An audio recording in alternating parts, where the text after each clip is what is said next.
a utilisé la chaux de chez Calque-Litier en teinte Nero, mais je crois pour le coup qu'elle n'existe plus cette teinte-là. Ça fait quasi 1 an et demi que je l'ai achetée et qu'elle attendait patiemment. Donc je sais plus si cette teinte existe encore. En tout cas, elle était trop claire. Et donc du coup, on a acheté pour foncer un petit peu la chose des pigments noirs. Alors là, voilà, on l'a trouvé dans un magasin de bricolage pas loin de chez nous. C'est pas forcément une marque que je recommande particulièrement. Et on a mis un petit peu à l'aveugle au début. On a mis 10% de pigments. Et puis au final, on en a rajouté un petit peu comme on pensait à vue d'œil. Donc je peux pas trop vous dire au niveau des quantités. Mais en tout cas, on est bien content de la couleur que ça rend.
Et voilà la salle de bain qui est quasi finie. Il nous reste les plinthes à mettre. On a décidé de les faire en carrelage. Il nous restait du carrelage de la douche. Donc pour faire un peu des économies, voilà, on va faire en carrelage de la douche. Il nous reste là la jonction à faire entre le parquet des chambres et le parquet de la salle de bain. Et donc pour un peu plus de détails, ça c'est un meuble Ikea qu'on a foncé au brou de noix et qu'on a verni après. C'est une galère pas possible. J'avoue qu'on s'est lancé dans quelque chose voilà. Et il faut que je le revernisse encore parce que ça tient pas trop. Donc il y a quand même pas mal de rangements. Donc c'est assez chouette pour cette petite salle de bain. Et après, voilà, au niveau de la vasque, c'est une vasque noire en marbre qui est juste magnifique. Avec la robinetterie dorée, on adore. Le grand miroir aussi, qui vient vraiment apporter beaucoup de luminosité. On a vu sur les champs, j'essaie de vous montrer, voilà. Quand on se prépare, on a la fenêtre qui est reflétée dans le miroir. C'est vraiment très très agréable. Ensuite, on a le sèche-serviette, toujours dans les gris anthracite pour aller avec le reste de la salle de bain. Et puis, on arrive après sur la douche. Donc, il faut qu'on finisse de bien nettoyer le carrelage. Comme vous pouvez voir, c'est un carrelage qui a déjà des traces, on va dire, un petit peu de tartre, etc. Donc à nettoyer, certes c'est une douche foncée qui est un petit peu galère, mais voilà, le carrelage étant déjà de base un peu moucheté, voilà, je pense qu'on va s'en sortir. Et puis on a aussi le receveur dans le même esprit. Pour le coup, lui, il est un petit peu sale. Donc on adore l'évacuation qui est vraiment cachée. Je sais pas si on va voir grand chose, c'est tellement sombre. Qui est cachée, voilà. Hop, par une grande plaque comme ça. Et on a le mitigeur de la douche dans les tons dorés également, qui est juste trop beau. Avec le petit pommeau comme ça, hyper original. La grosse pomme en haut. Voilà. Et ce qu'il y a de bien, c'est que vous pouvez régler ici, soit vous avez ça coule directement au petit pommeau, soit ça coule au gros pommeau quand vous levez dans l'autre sens. Donc hyper bien. Et puis le mitigeur.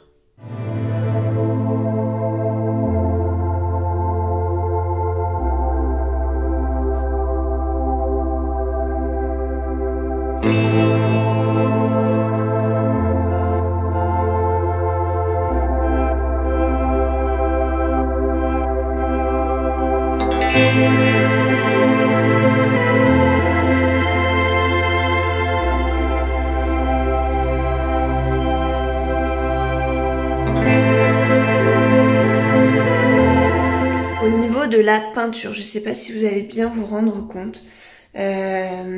Au début, j'étais partie sur de la peinture à la chaux que j'ai appliquée en bas de Dijon. Au final, l'effet était pas top.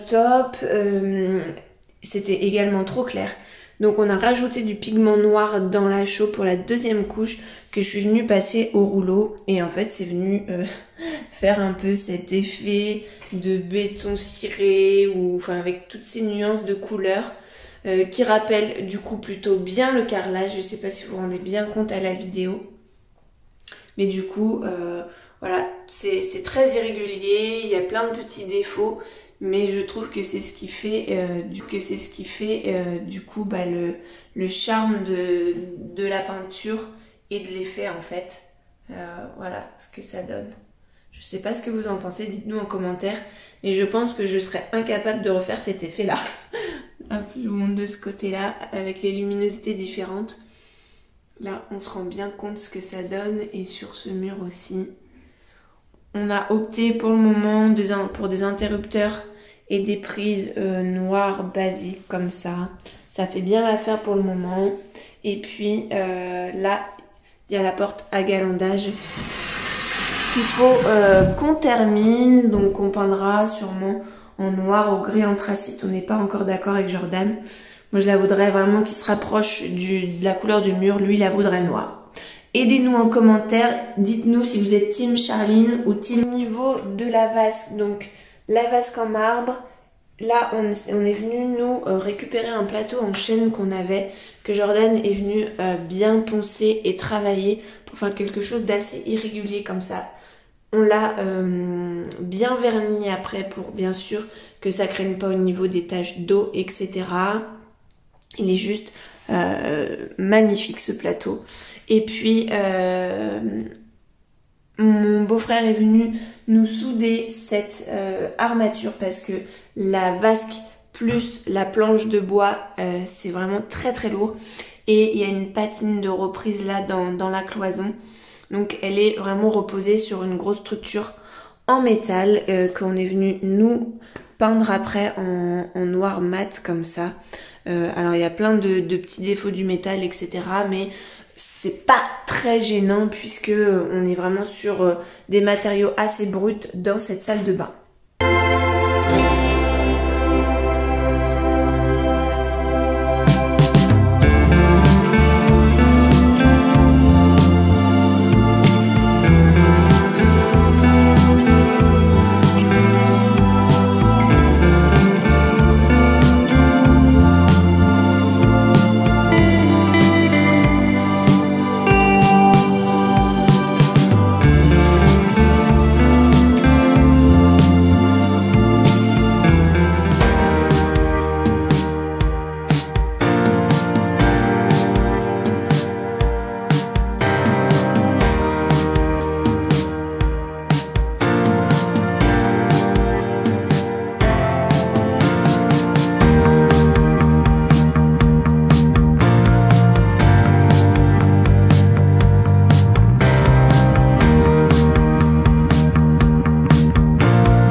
Voilà, notre verrière a été posée, enfin notre verrière, la structure. Donc là, elle est vraiment aspect très brut. On n'a pas voulu la peindre en noir parce que on s'est dit que ça allait faire trop indus et c'est pas du tout le style qu'on veut donner à la pièce. Donc on a badigeonné une première couche là d'acide chlorhydrique mélangé à de l'eau et après on doit faire un petit peu de ventilation pour activer le processus de rouille en fait. Et l'acide chlorhydrique pardon, vient vraiment accélérer un peu l'effet de l'eau et du vent qui vont venir rouiller le métal.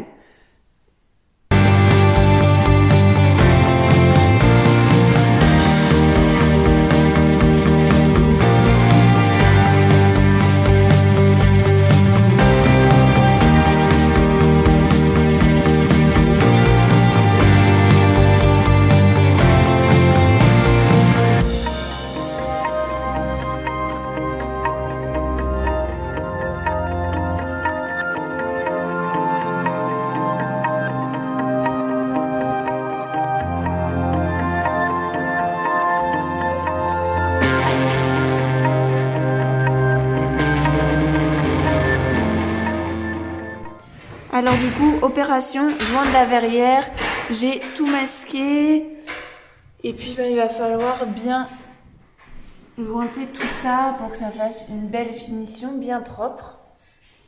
C'est parti!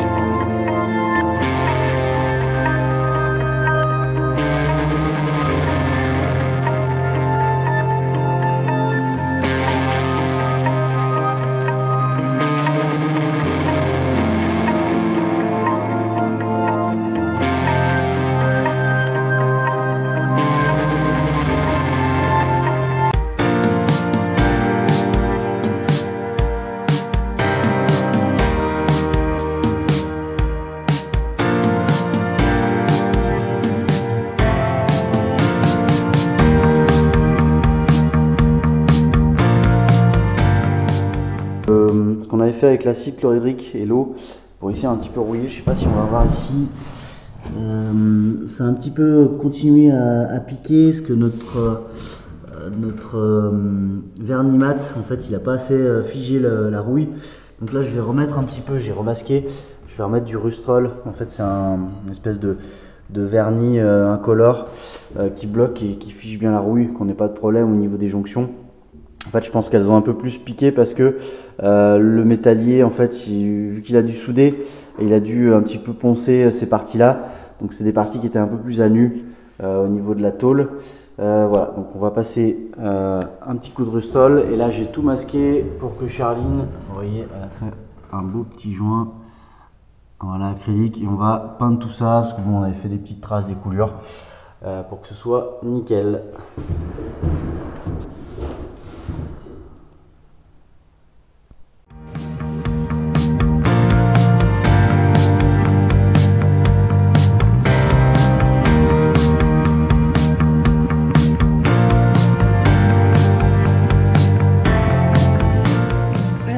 Ce dimanche matin par du rempotage. J'ai trouvé ce magnifique bananier chez Lidl pour la modique somme de 12 €. Donc franchement ça valait carrément le coup.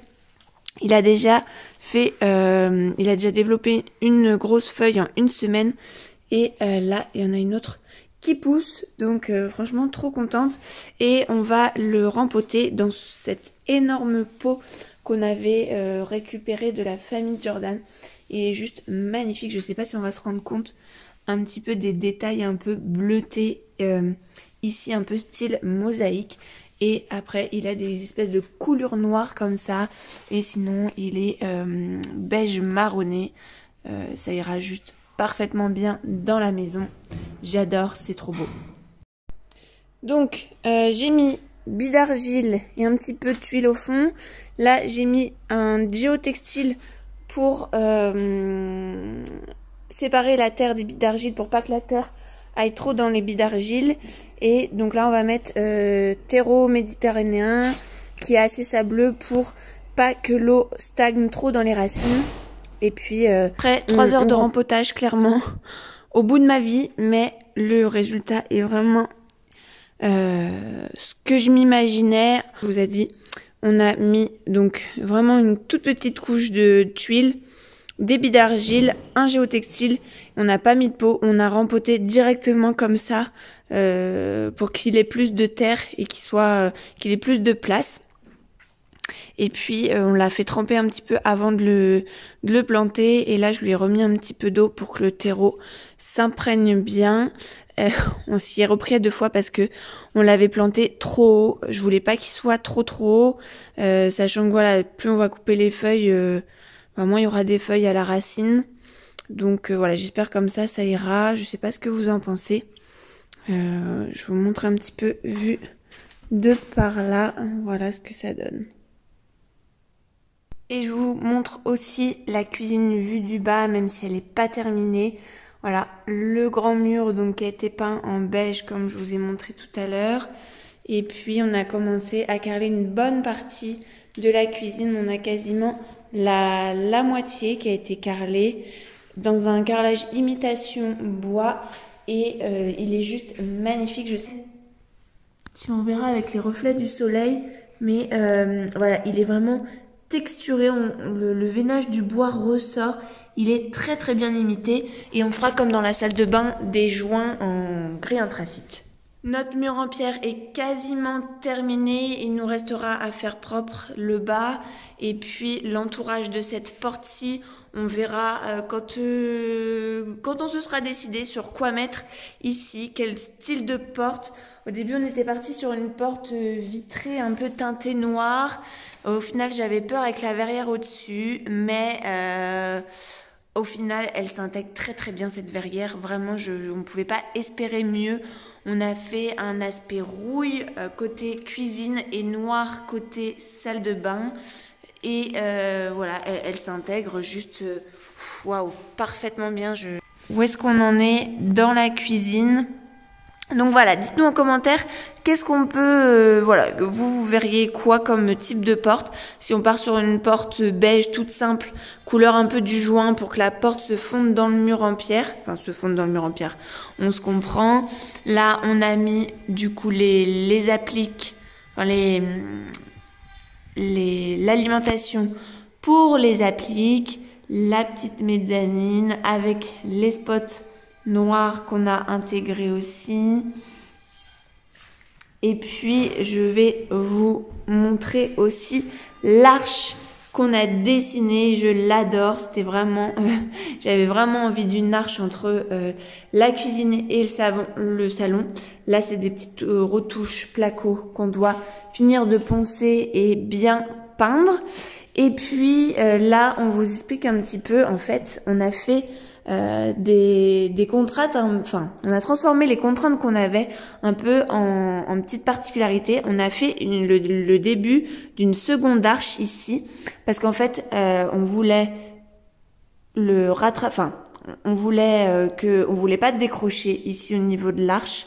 Donc en fait on est descendu dans le même plan, donc la cloison du haut on l'a descendu dans le même plan, sauf que dans le même plan là vous voyez on vient manger vraiment sur le cadre de la porte, on vient vraiment empiéter sur la largeur de la porte, ce qui fait que si on veut en remettre une, eh ben il aurait fallu en mettre une beaucoup plus petite et on est déjà sur une porte de 70, donc sachant qu'ici ça sera l'entrée, voilà, on voulait pas du tout réduire la porte, donc il a fallu qu'on garde le maximum d'écart jusqu'au mur ici. Donc c'est pour ça que pour récupérer un petit peu la différence entre la cloison ici et le cadre de porte, on est venu recreuser une arche et ici on viendra juste plaquer un petit peu pour histoire de passer les câbles et de pouvoir mettre les interrupteurs dans la petite niche. Donc voilà, ça fait c'est ça la réno, il faut s'adapter et puis au final je pense que si on n'avait pas eu cette contrainte-là, on n'aurait pas fait cette double arche comme ça, qui je trouve donne un charme et assez atypique. Vous verrez également dans la prochaine vidéo l'escalier qui sera posé. Là vous pouvez voir qu'il est en cours. On a décidé de partir sur un escalier en métal plié. Donc c'est assez casse-tête parce que il y aura assez de jeu, en fait il va être très souple, donc On est en train de voir avec notre métallier pour faire des reprises dans le mur en pierre et qui viendront discrètement s'insérer dans les contre-marches. Et on espère que ça fonctionnera comme on l'imagine. Et l'idée, c'est de le faire après de la même couleur que notre verrière, un peu comme ça, aspect rouille. Donc on viendra, comme on a fait pour la verrière, le badigeonner d'eau et d'acide chlorhydrique jusqu'à temps qu'il ait la couleur qu'on souhaite. Et après, on viendra fixer tout ça avec un vernis. Donc on espère que ça rendra bien. Il est assez fin, il fait 70 de large parce que voilà, on voulait pas perdre trop d'espace dans la cuisine, et puis de toute façon beaucoup plus large, ça aurait pas servi à grand chose puisqu'il y a la poutre après qui nous dérange. Et là on est un petit peu décalé du mur en pierre, comme ça les éclairages pourront bien passer entre le mur et l'escalier.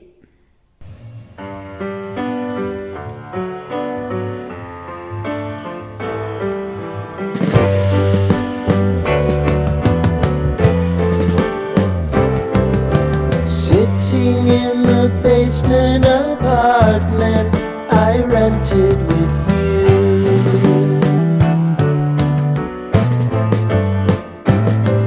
remembering the holiday party we had with the crew.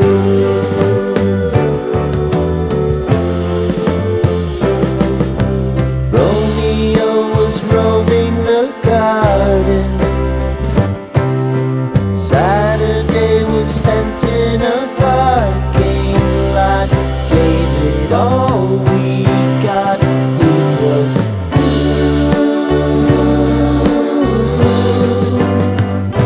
so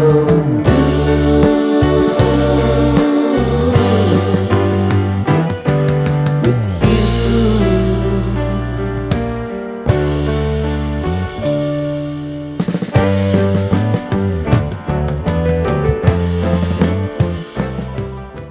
Vu la mezzanine, voilà, ça donne ça.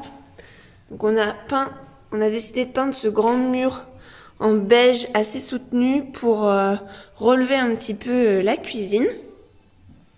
Et je vous montre aussi la chambre, enfin la suite parentale, qui est quasi finie de plaquer. On a plaqué donc le plafond, les murs.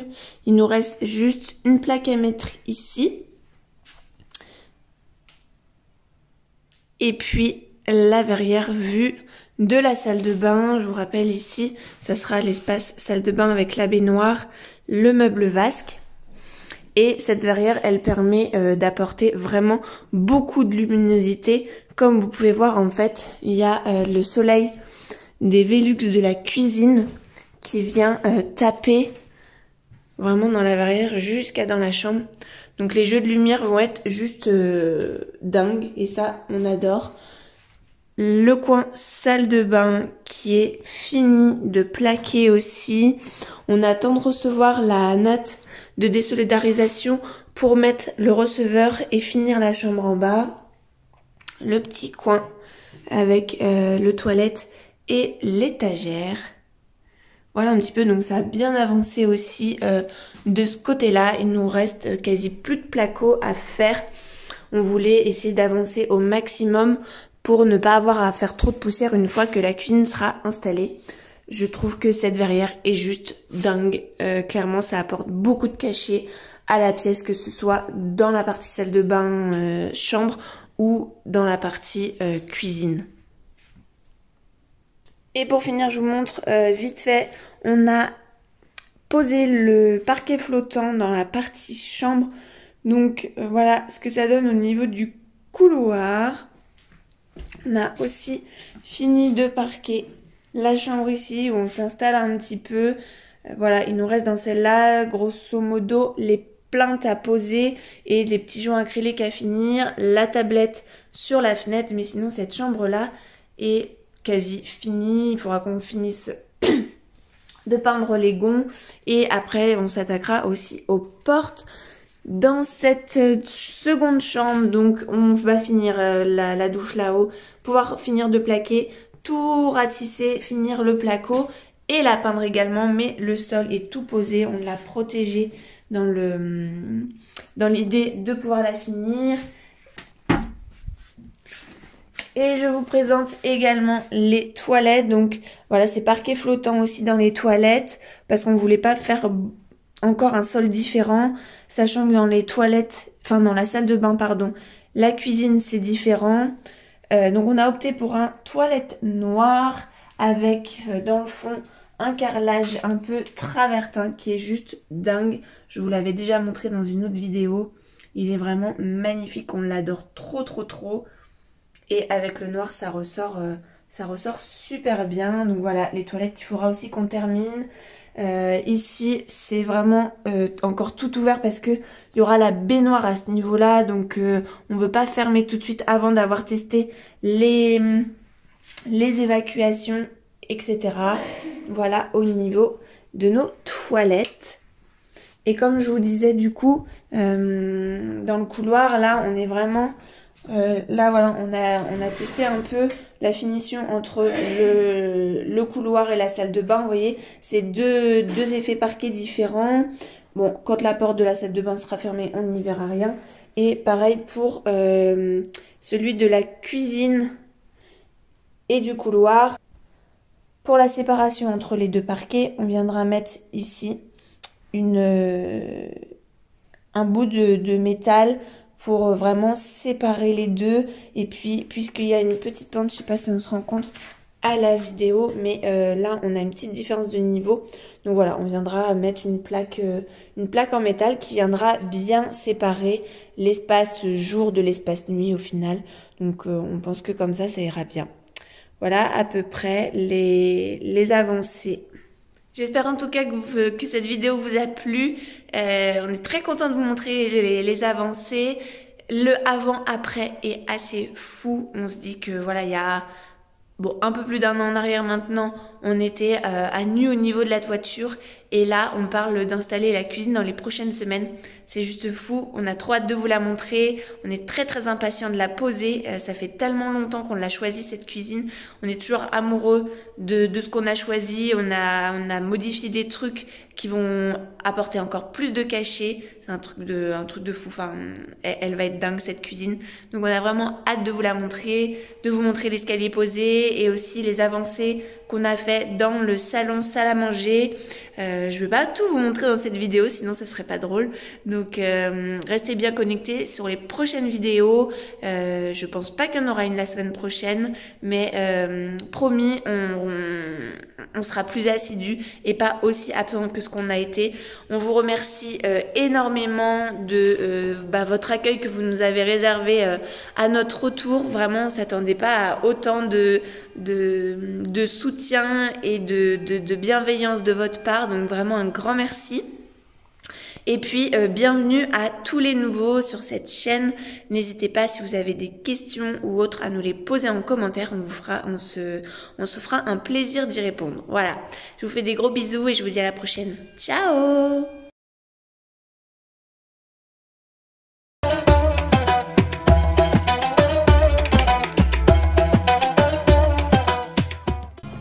Là ici, il y a des traces. Tu as fait des traces avec ton rouleau là, au milieu. On ne voit peut-être pas à la caméra, mais c'est toi qui as peint là. Et ça fait des traces. Alors fais attention.